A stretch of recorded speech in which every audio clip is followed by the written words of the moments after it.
aller au bout du monde et s'enfoncer dans les profondeurs de la forêt pour tenter d'y atteindre ce que Joseph Conrad appelait le cœur des ténèbres. Essayer de voir ou d'entrevoir comment se comportent vraiment les créatures qui vivent dans ces pénombres et qui ne dévoilent jamais leurs secrets si l'on braque sur elles les faisceaux trop indiscrets de lumières artificielles.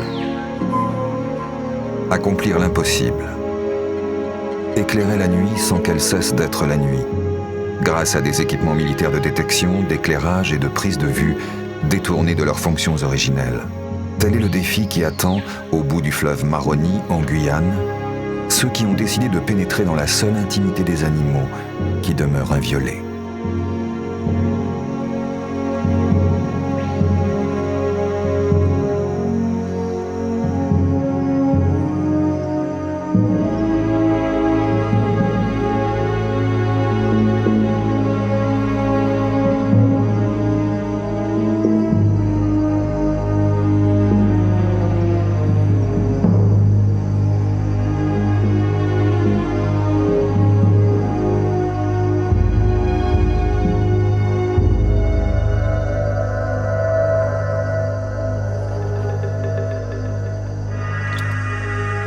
Ici, sur ces contreforts qui bordent au nord-est la cuvette amazonienne, 80% des animaux ne deviennent actifs qu'à la faveur de la nuit.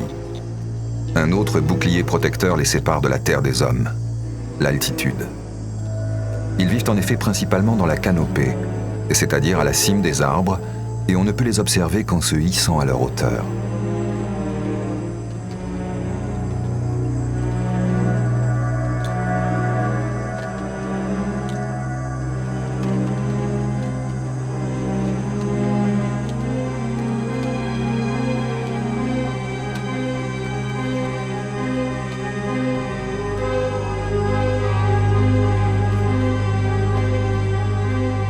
À 30 ou 40 mètres du sol, des caméras thermiques capables de capter, même à travers l'épaisseur des feuillages, la chaleur que dégage tout organisme vivant, révéleront d'un seul coup la magie invisible de la nuit.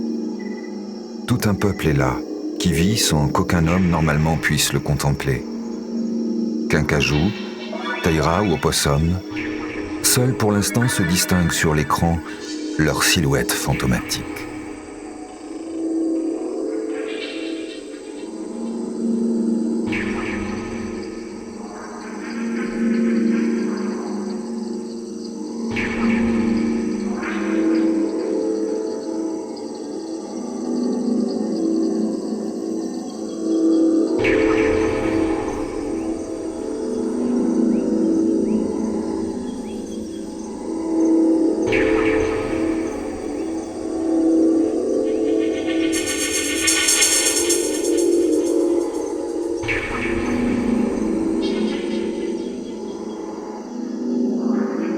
Une forme hérissée de piquants se devine sur la branche d'un arbre.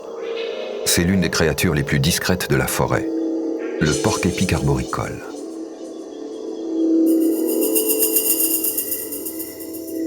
Des projecteurs enveloppés de ballons produisent une lumière dont la couleur a été mise au point pour imiter celle de la Lune. Ces lumières ont été allumées chaque soir depuis plusieurs nuits afin d'habituer les animaux et de renforcer l'illusion qu'elles émanent d'astres naturels. On pourra ainsi prolonger l'observation sans perturber la faune arboricole. Les piquants du porc-épic arboricole résultent d'un durcissement au fil de l'évolution de son système pileux. Cette protection lui est indispensable car l'animal, strictement nocturne, courrait 1000 dangers s'il affrontait sans elle le jour, qu'il passe à dormir en boule à une dizaine de mètres de hauteur. Même la nuit, le péril peut survenir à tout instant, sous la forme par exemple d'un boa émeraude, prédateur arboricole que sa couleur peut faire passer pour une liane.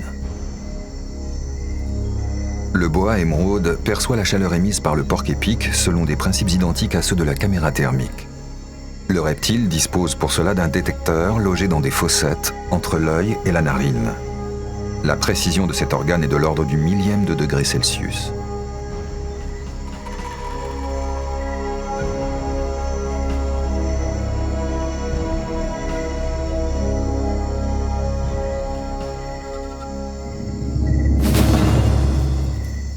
Il Il n'aura fallu que quelques dixièmes de seconde au serpent qui se sentait menacé par cette source de chaleur pour réagir et manquer son coup.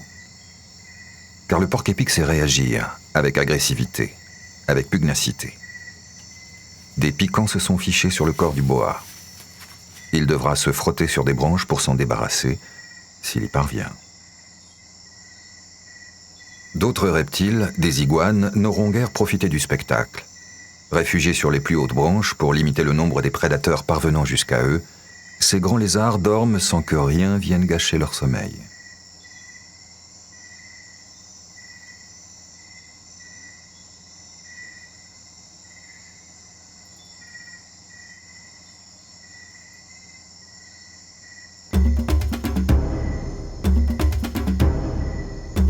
Les chenilles ne boivent pas. Elles ne peuvent compter que sur l'eau contenue dans leur alimentation. C'est pourquoi elles s'affairent plutôt la nuit, quand les risques de déshydratation sont moindres. Le corps de certaines d'entre elles est hérissé de poils et de piquants.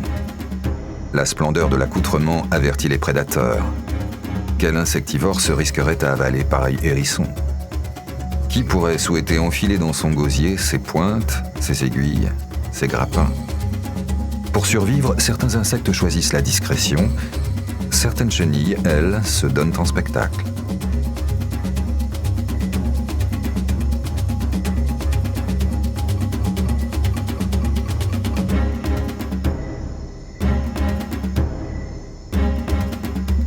D'autres chenilles montent à l'assaut de leur nourriture. Elles se rassemblent sur des feuilles qu'elles vont transformer en dentelles. Leur tête se résume presque à des pièces buccales spécialisées, véritables machines à broyer la matière végétale.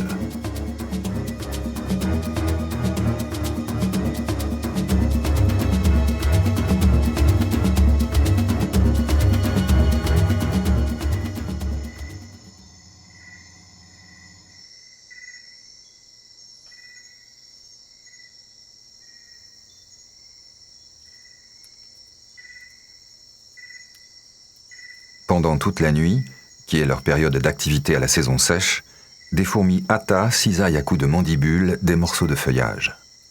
Le plus souvent, la taille du chargement, qu'il faudra ensuite ramener vers la fourmilière, dépasse largement celle des manutentionnaires.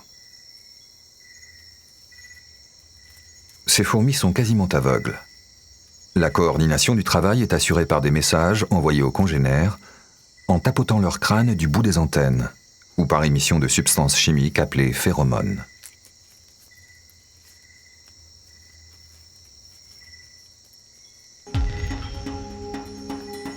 Les fragments végétaux seront enfouis dans les chambres inférieures de la fourmilière. Enduits d'une goutte d'excréments en guise d'engrais, ils se transformeront en un terreau sur lequel pousseront des champignons. Ainsi, ces fourmis cultivatrices disposeront-elles d'une source de nourriture permanente et maîtrisée.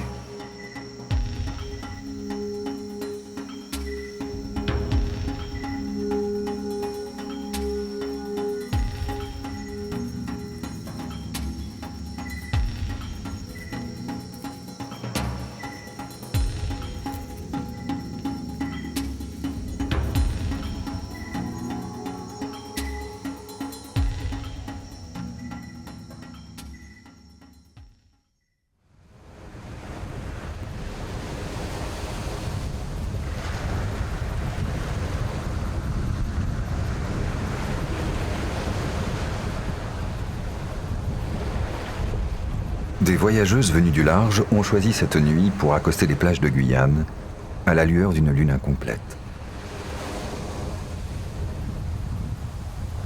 Leur arrivée ne pourra être filmée qu'à l'aide d'une caméra thermique, car toute lumière braquée sur elle les ferait fuir et gâcherait l'événement qui se prépare. Chaque année, 15 000 tortues luttes viennent pondre sur les côtes de Guyane. Elles n'arrivent qu'après le crépuscule et se retirent avec la marée haute. Et dans l'intervalle, elles accomplissent l'effort immense dévolu à leur sexe depuis des temps immémoriaux. Perpétuer une espèce qui pourtant se raréfie d'année en année.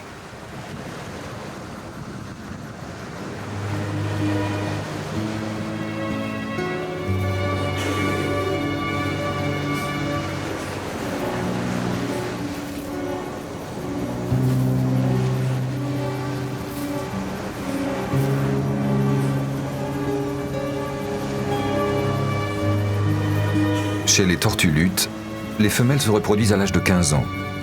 Leur poids est alors d'environ 800 à 900 kg. Encombrée de ce corps qui devient si lourd hors de l'eau et si mal adapté aux tâches terrestres, la tortue doit creuser dans le sable, avec ses pattes arrière, une cuvette de près d'1 mètre de profondeur. Aucun autre reptile n'est capable de dégager une telle cavité.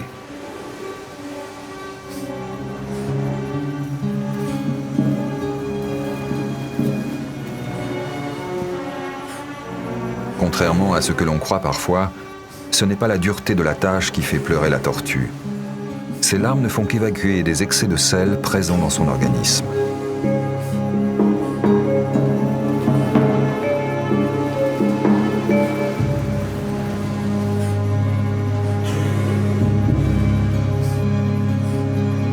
En revanche, son souffle sonore dénote bien les difficultés qu'elle éprouve à aller jusqu'au bout de sa tâche dans un environnement qui lui est hostile. La ponte constitue en effet, dans la vie d'une tortue lutte, le seul moment où elle se risque hors de son élément.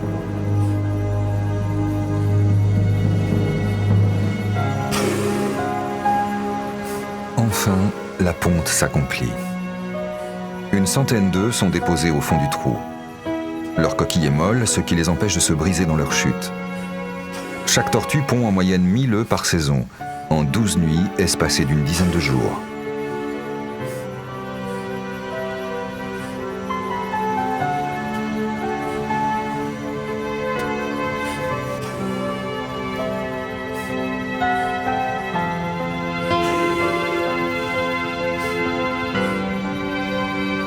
Le trou doit être soigneusement refermé pour éviter qu'au matin les ardeurs du soleil ne dessèchent les œufs, mais aussi pour rendre moins facile la tâche des prédateurs qui ne manqueront pas tout au long de la journée de fouiller la plage.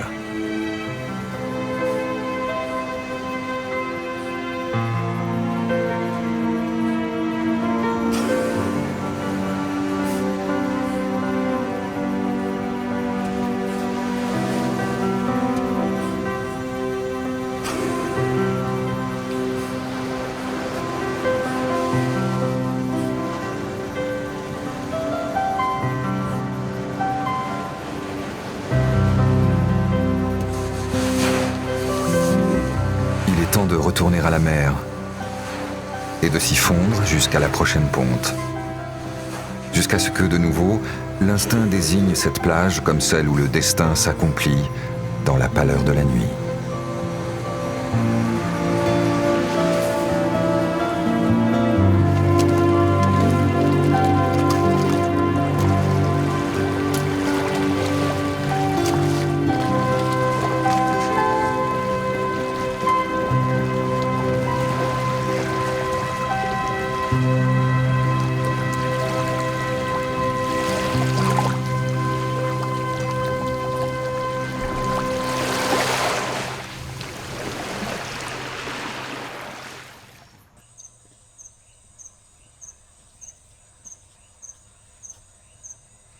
Depuis plusieurs nuits, des astres nouveaux se sont levés au ciel de la forêt.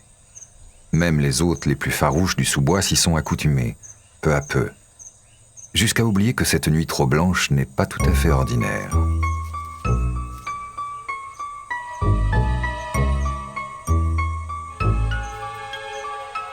L'un d'entre eux se présente, que l'image d'une caméra haute définition rendra mieux visible. C'est un agouti, petit rongeur inquiet que son odorat et ses moustaches frémissantes renseignent sur son environnement.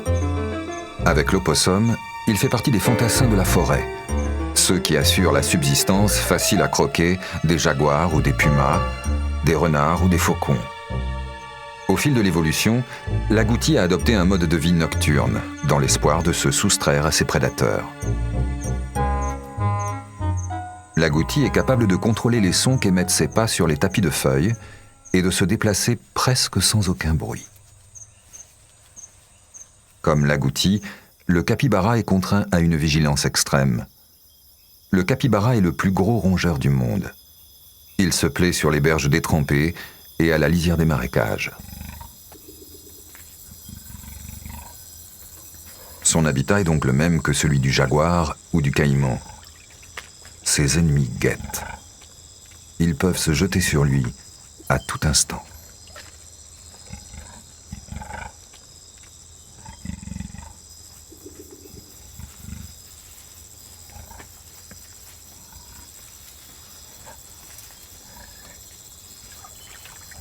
Pour le capybara comme pour d'autres proies, l'eau est un refuge, surtout lorsqu'on sait s'y faire oublier et s'y mouvoir avec assez de fluidité pour qu'aucune éclaboussure ne parvienne aux oreilles du chasseur.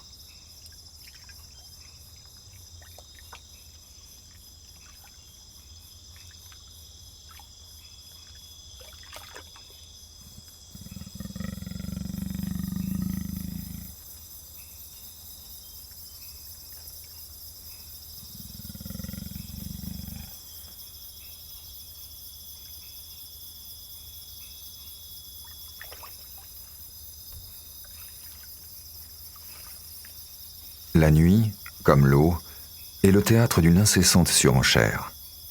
Des proies s'y réfugient pour échapper à leurs prédateurs, mais ces derniers, à leur tour, s'adaptent et retrouvent leurs victimes au cœur des pénombres.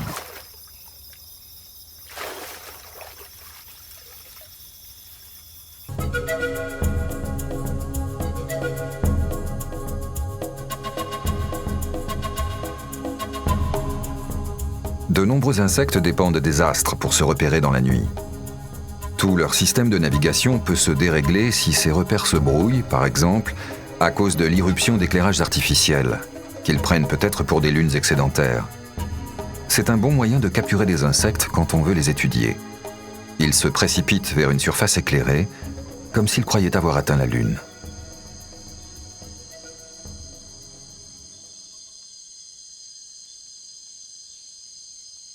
Les yeux des papillons de nuit sont faits de multiples facettes, aussi appelées omatidies. Les images qu'ils perçoivent sont semblables à des vignettes imprécises, donnant une simple indication sur les zones de clarté et d'ombre. Leur sensibilité à la lumière est 1000 fois supérieure à celle des papillons de jour. En prévision de la journée, certains papillons de nuit arborent des couleurs rougeoyantes ou orangées qui informent les prédateurs insectivores d'une éventuelle toxicité. D'autres, au contraire, bénéficient d'une parure qui imite parfaitement le substrat sur lequel ils passeront la journée, en paix, sans être remarqués.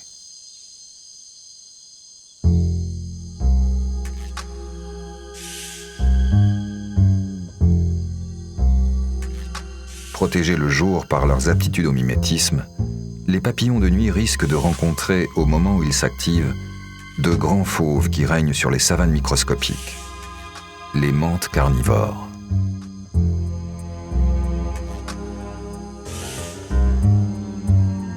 Le corps de la mante est taillé lui aussi selon les lois du mimétisme.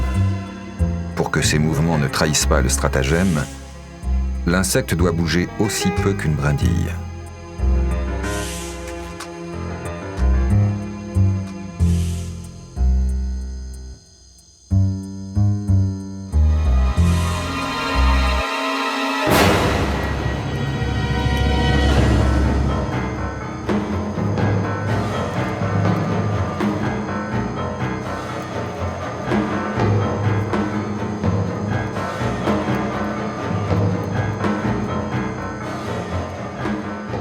La mante maintient sa proie entre ses pattes avant, que l'on appelle pattes ravisseuses.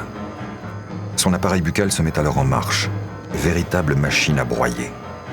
Chaque morceau du papillon sera déchiqueté et réduit en particules dont le diamètre n'excédera pas celui de l'œsophage.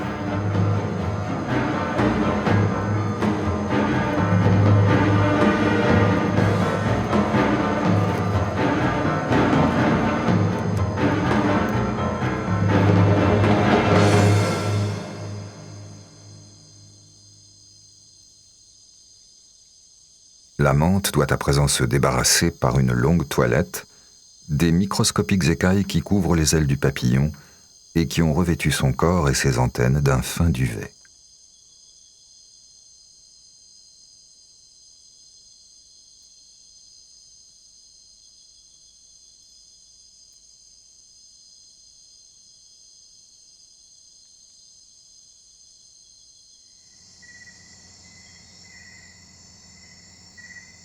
Il en est des grenouilles comme des papillons. Celles qui vivent le jour arborent des couleurs vives qui signalent leur toxicité aux yeux des prédateurs. C'est ainsi que la dendrobate, dont la peau sécrète un poison dont 1 gramme suffirait à empoisonner 10 personnes, peut impunément se montrer en pleine lumière.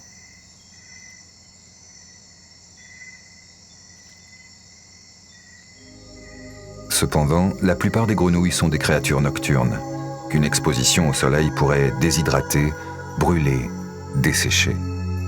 Leurs couleurs sont plus ternes et se prêtent mieux au camouflage.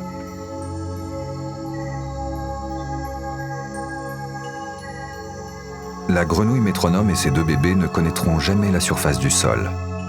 Elles ne vivent qu'au sommet des arbres, à 30 mètres de hauteur, et sont capables de sauter de branche en branche grâce à des doigts palmés qui leur permettent de contrôler leur trajectoire. Chaque matin, elles se cachent sous les feuilles pour éviter la brûlure du jour.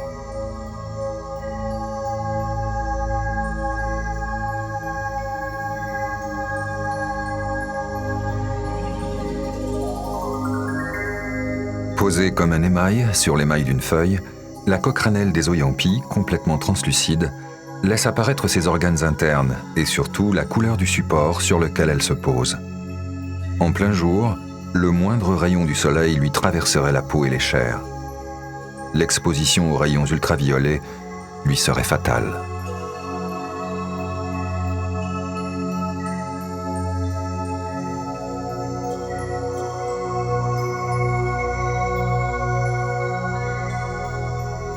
Où s'arrête la feuille veinée et tachetée et où commence le corps de la rainette très ornée.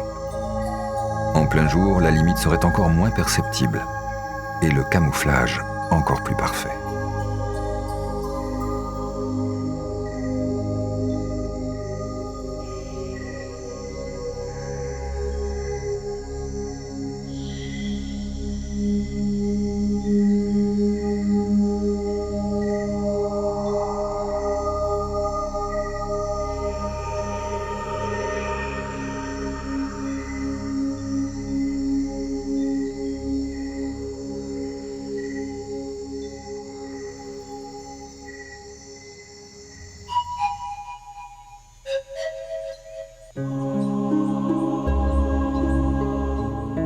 C'est le matin.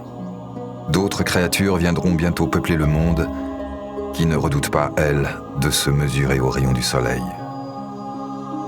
Pendant ce temps intermédiaire qu'on appelle le jour, un opossum trouve refuge dans un arbre creux. Ce petit marsupial arboricole dort 19 heures sur 24. Le porc-épic arboricole dort lui aussi au-dessus du tapir, affalé sur les herbes.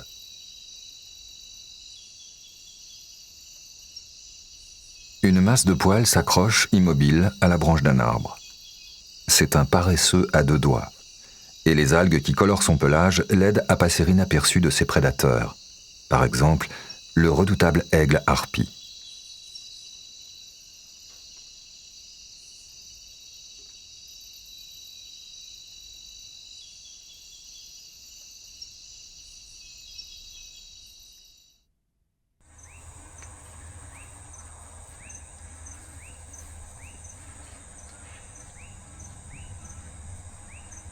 Le quincajou, normalement très difficile à observer, s'éveille dès que revient la nuit. L'une des conséquences de la vie nocturne, pour lui comme pour tous les mammifères, est que l'organisme risque de souffrir d'une grave carence biochimique. Normalement, le soleil permet au corps de synthétiser la vitamine D, nécessaire à la régulation des apports en calcium et phosphore. Le quincajou doit compenser cette carence par une nourriture adaptée. Il choisit donc parmi les fruits, insectes et nectars dont il se nourrit, ceux qui contiennent la plus grande quantité de vitamine D.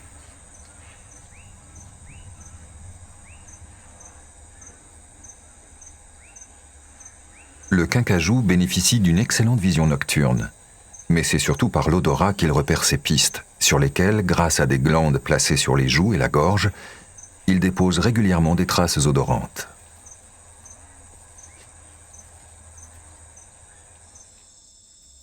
Venu du fond des temps, une créature étrange a su apprivoiser la forêt opaque, dressée au bord de la nuit, comme un mur, comme un refus. Le paresseux à 2 doigts ne s'active que dans la pénombre. Encore ne le fait-il que 4 ou 5 heures par jour, le reste de son temps étant consacré au sommeil.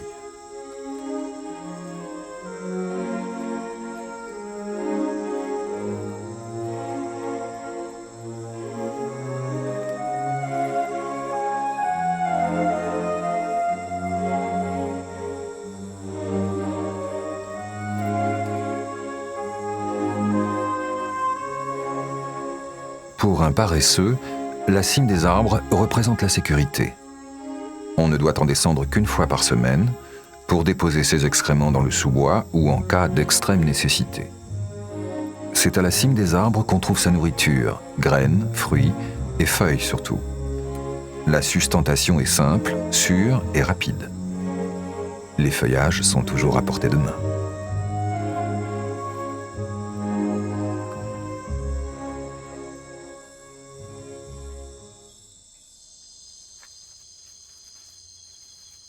De la même manière, l'opossum n'a besoin que de quelques heures pour satisfaire ses besoins alimentaires, tout en veillant à inscrire à son régime omnivore des aliments riches en vitamine D. L'anatomie de l'opossum le destine à une vie semi-arboricole. Sa queue, préhensile, s'arrime autour des branches avec force. Les doigts, trapus et griffus, se plantent solidement dans les écorces et lui permettent, quand il le souhaite, de s'accrocher la tête en bas.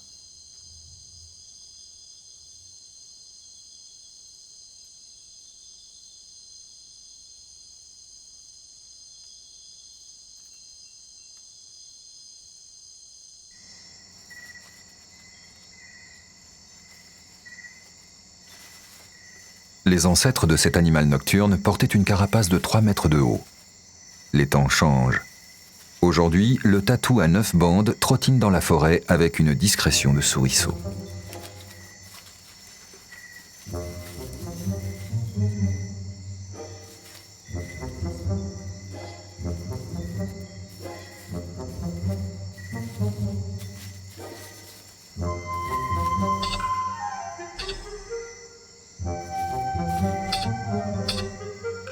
Les oreilles du tatou sont grandes et sa tête se prolonge d'un museau effilé.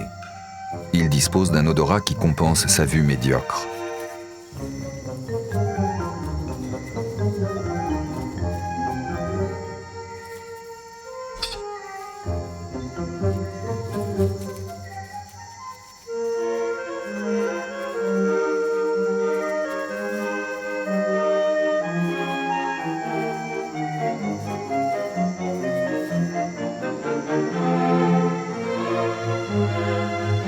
Avec les pangolins, les tatous sont les seuls mammifères dotés d'une carapace. Elle est formée de plaques osseuses et cornées. Refermée en boule sur elle-même en cas de nécessité, elle forme une coque inexpugnable que peu de prédateurs parviennent à entamer.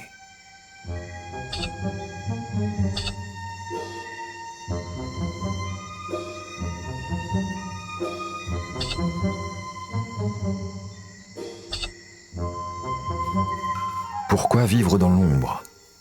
Le tapir n'a pas choisi. Les hommes, à force de le traquer pour sa viande, l'ont poussé vers la nuit comme dans un dernier retranchement. Puis l'animal s'est adapté, perfectionnant son odorat, cultivant la discrétion, évitant tout ce qui bouge. La légende veut que le tapir ait été fabriqué avec des morceaux d'autres animaux, des pattes de rhinocéros, des sabots de bœuf, une silhouette de porc et un moignon de trompe d'éléphant. Mais c'est en réalité au rhinocéros que le tapir est apparenté. Pour les tapirs, l'eau est un élément vital. Dans l'eau, on se rafraîchit, on broute des plantes aquaphiles, on débarrasse sa peau de ses parasites.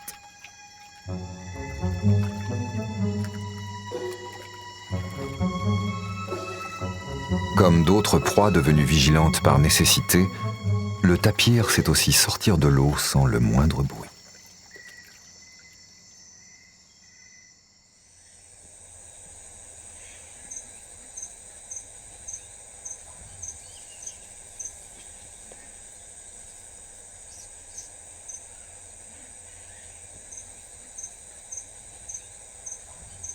Dans le micromonde du sous-bois, une mygale attend l'insecte qui voudra bien passer à sa portée. Tous ces capteurs sensoriels sont en éveil. Des yeux, au nombre de 8, dont 2 principaux, et des organes capables d'analyser les vibrations et la composition chimique de l'air. Cette chasseresse, royale la nuit sur son trône de feuilles rousses, ferait pourtant piètre figure en pleine journée, aveuglée, vulnérable, fragile. Proie le jour, elle ne devient vraiment prédateur que le soir.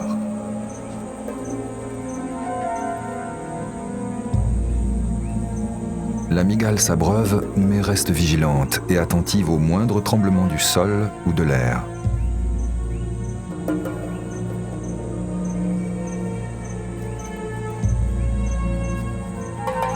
Elle a senti la présence d'une proie.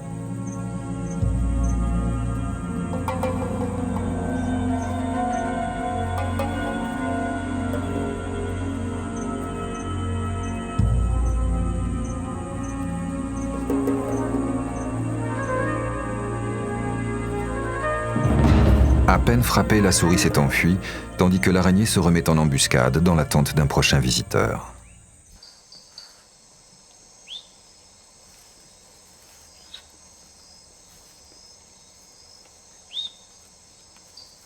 Dans cette nuit qui le rassure et pendant laquelle son ouïe et son flair puissant compensent les faiblesses de sa vision, un grand fourmilier, aussi appelé tamanoir, cherche sa nourriture. Il peut marcher pendant des kilomètres, le nez pointé vers le sol, jusqu'à ce que son odorat lui signale une fourmilière ou une termitière abondamment peuplée.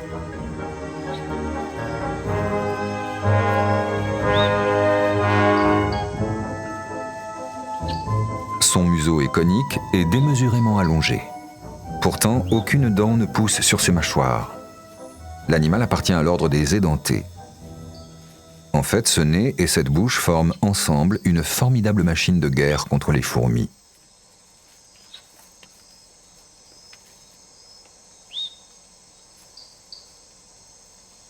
Le tamanoir est équipé de griffes puissantes, dont il se sert pour creuser des tranchées dans le sol ou les souches d'arbres, ou pour éventrer les fourmilières. Pour les garder acérés, il marche sur les articulations de ses doigts, gardant ces derniers repliés vers l'intérieur. Mais c'est surtout sa langue qui est remarquable. Visqueuse et extensible sur 60 cm. Les fourmis s'y collent comme sur un ruban adhésif.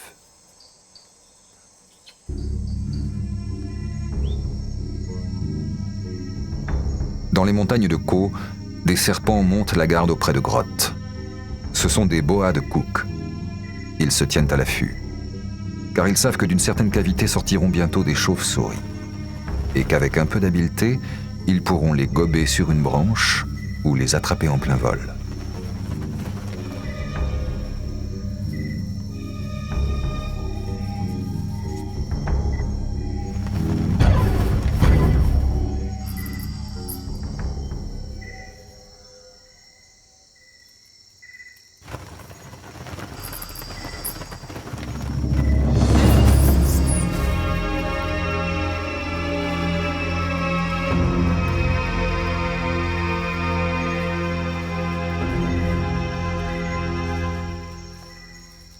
Comme tous les constricteurs, le boa de Cook commence par étouffer sa proie en refermant sur elle un véritable étau. Quand l'asphyxie est complète, il entreprend de l'avaler, ce qui n'est pas toujours une tâche facile.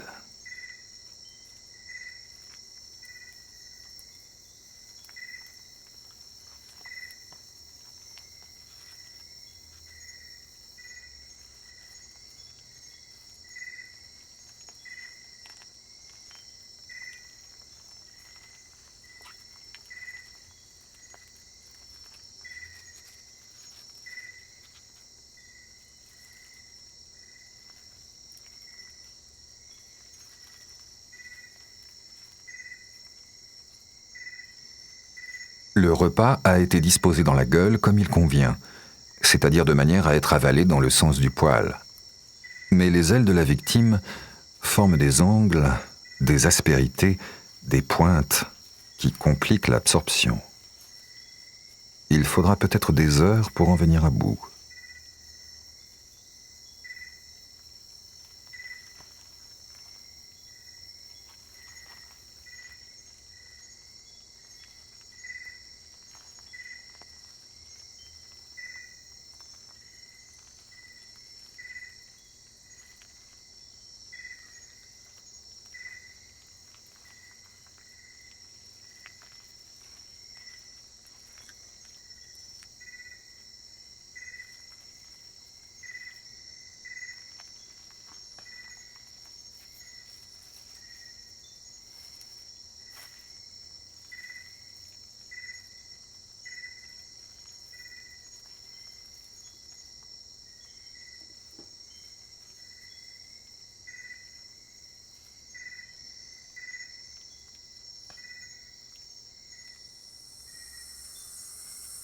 Dans le noir presque absolu de la grotte des chauves-souris, une caméra thermique révèle une activité fébrile. Mais pour certains amplificateurs de lumière mis au point par la recherche militaire, le noir absolu n'existe pas. Il y reste toujours quelques particules de lumière, des photons, qu'on peut amplifier pour découvrir tout un monde secret. L'amblipige, par exemple, ne déteste rien autant que la lumière. Proche parente des araignées et des scorpions, elle se caractérise par un abdomen plat et par des membres antérieurs longs et graciles, devenus, en même temps que des organes de locomotion, de véritables antennes.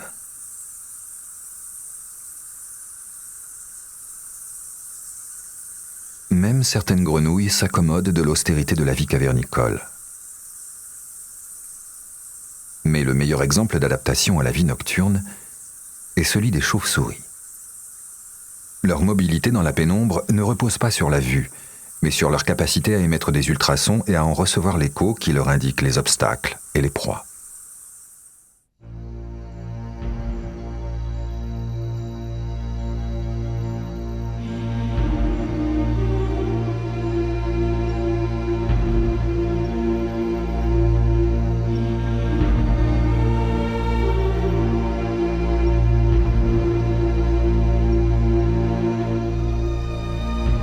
La nuit est un écosystème en soi. Le jour en est un autre, avec sa chaleur qui écrase, qui dessèche, qui assomme. C'est pourquoi les animaux à sang froid, par exemple, ne ressentent aucun besoin de réchauffer leur corps aux rayons du soleil. La nuit, moins brûlante, leur convient mieux. Pour la plupart des animaux, ici, le jour n'est qu'une période de latence entre deux nuits. Une attente, une pause.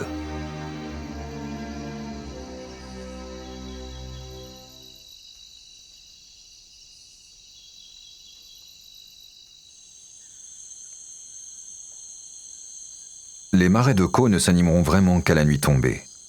Ils constituent la plus importante zone humide de toute la région. Leurs eaux stagnent, pauvres en sel nutritif. Les matières organiques s'y décomposent lentement, dévorant l'oxygène de l'eau et la laissant acide et appauvrie. Pourtant, un roi demeure ici, qui se montrera plus tard.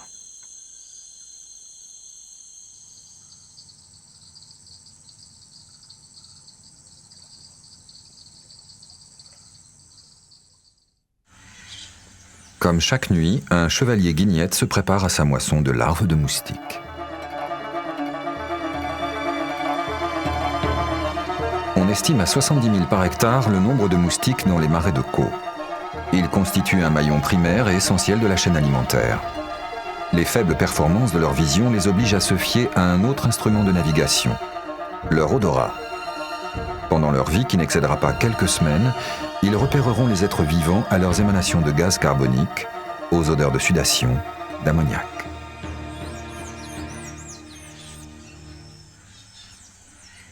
Les moustiques adultes, eux, seront aussi la proie d'autres insectes, tels que la libellule qui s'assoupit pendant la nuit.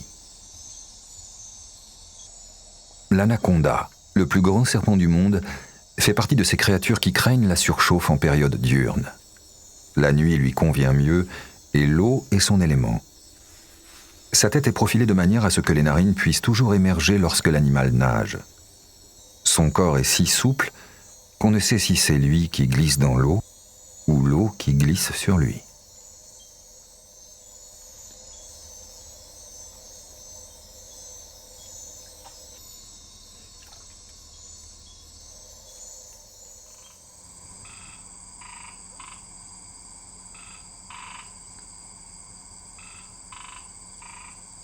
Le canard de Barbarie qui s'aventure à la surface des marais ignore qu'il vient braver sur son territoire le maître des lieux, le caïman noir. Celui-ci, raréfié, est protégé dans les marais de Caux. Mais il a été tellement chassé et pourchassé qu'il s'est, comme d'autres animaux qui redoutent les hommes, réfugié au cœur de la nuit. De surcroît, sa cuirasse étanche n'autorise aucune régulation thermique et lui fait redouter aussi l'ardeur du soleil. C'est donc en pleine nuit que ce parent de l'alligator chasse, sans discernement, toute proie qui passe à sa portée.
Les jaguars ne recherchent guère la compagnie de leurs congénères, et encore moins celle des hommes qui les ont exterminés. Alors quand ce grognement résonne dans la nuit, c'est qu'une parade amoureuse va commencer entre un mâle et une femelle, qui sans doute se sépareront ensuite, pour ne jamais se revoir.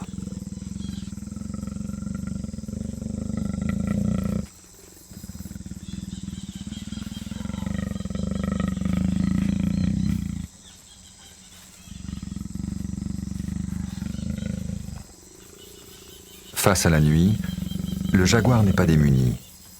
Son acuité visuelle est 6 fois supérieure à celle de l'homme, grâce à une pupille large dans laquelle s'engouffre le peu de clarté disponible, et à des bâtonnets, cellules rétiniennes spécialisées dans la perception de la lumière, plus nombreuses et plus sensibles.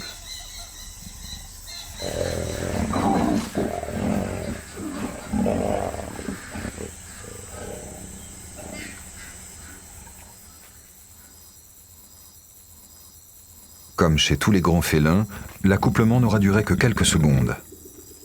Après plus de 3 mois de gestation, la femelle mettra au monde une portée de 1 à 4 petits qui resteront près d'elle jusqu'à l'âge de 2 ans.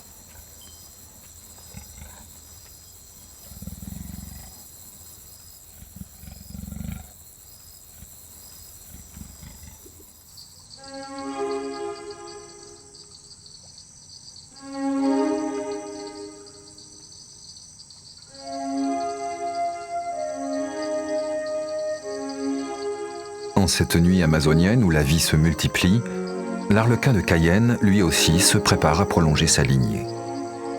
L'arlequin est un grand coléoptère, l'un des plus colorés qui existent. Il affectionne les arbres de certaines familles, celles des bagasses et des bois vaches, dont le latex est abondant et l'écorce tendre et charnue. Le mâle est équipé de pattes antérieures démesurées, qui l'aideront à s'agripper à l'écorce lors de l'accouplement. Quant à la femelle, elle utilise ses mandibules puissants pour perforer le bois. Elle devra en particulier se livrer à ces travaux après la reproduction pour déposer ses œufs dans la chair de l'arbre.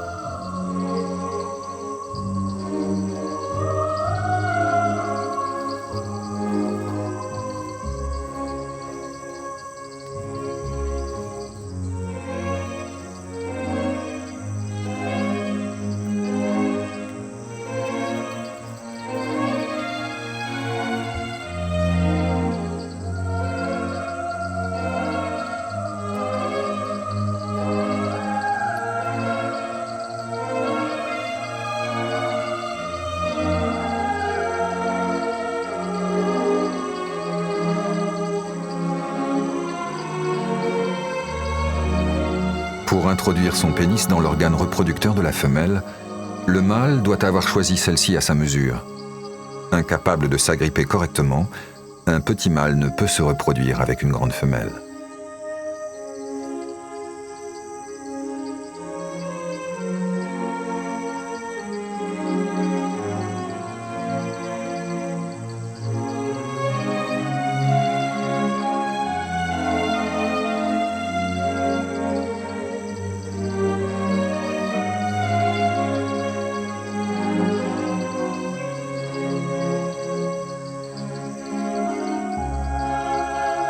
L'arlequin ne se rencontre guère après 10 heures du matin, ni avant 6 heures du soir.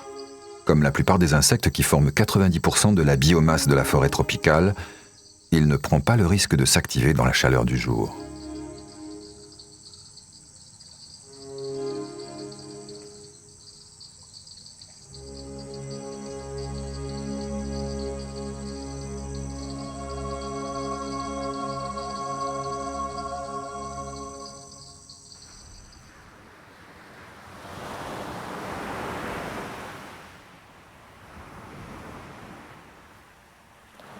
Pour émerger du sable, les petites tortues luttes, à peine écloses, doivent se faire la courte échelle du fond du nid.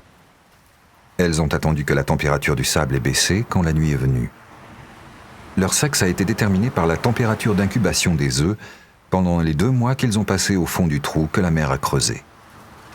Dès leurs premiers instants de vie, les tortues ressentent d'instinct l'appel de l'océan. C'est cette vibration bleue, le reflet de la lune sur l'eau qui les guidera. si tel est leur destin, car bien des dangers les attendent sur la distance qui les sépare de la mer.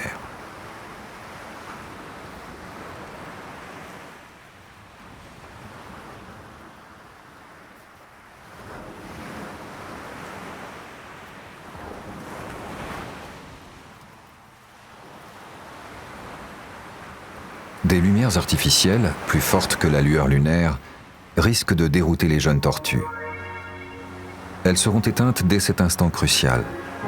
Mais des caméras infrarouges vont trahir la présence de prédateurs qui guettent. Crabes, ratons crabiers ou chiens errants.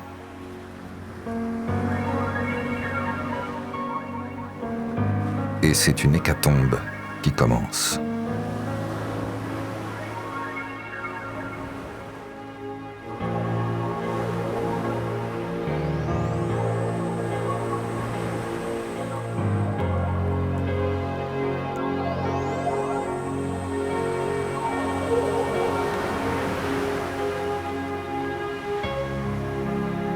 Les éclairages artificiels sont remis en fonction quand les tortues atteignent le ressac. Là, pourtant, celles qu'on pourrait croire tirées d'affaire ne le sont pas vraiment, car d'autres périls et d'autres prédateurs les guettent, sous le miroitement des eaux.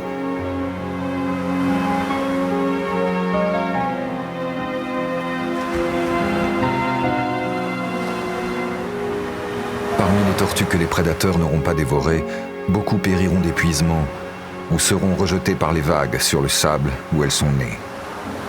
Sur les tortues nées cette nuit, une seule sur 1000 deviendra un jour une adulte géante mais fragile, capable d'affronter l'océan.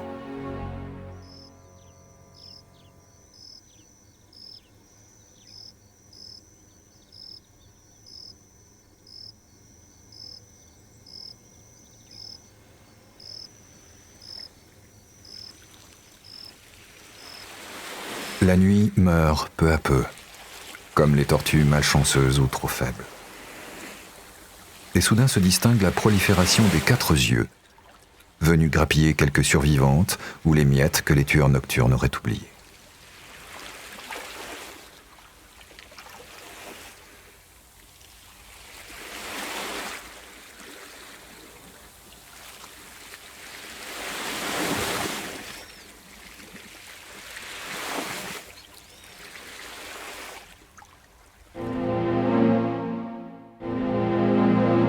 Des vautours urubus, rassasiés, se préparent à reprendre leur envol.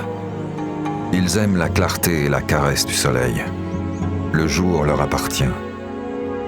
Ils sont comme les hommes, démunis face à la nuit, ce continent mystérieux, encore inexploré.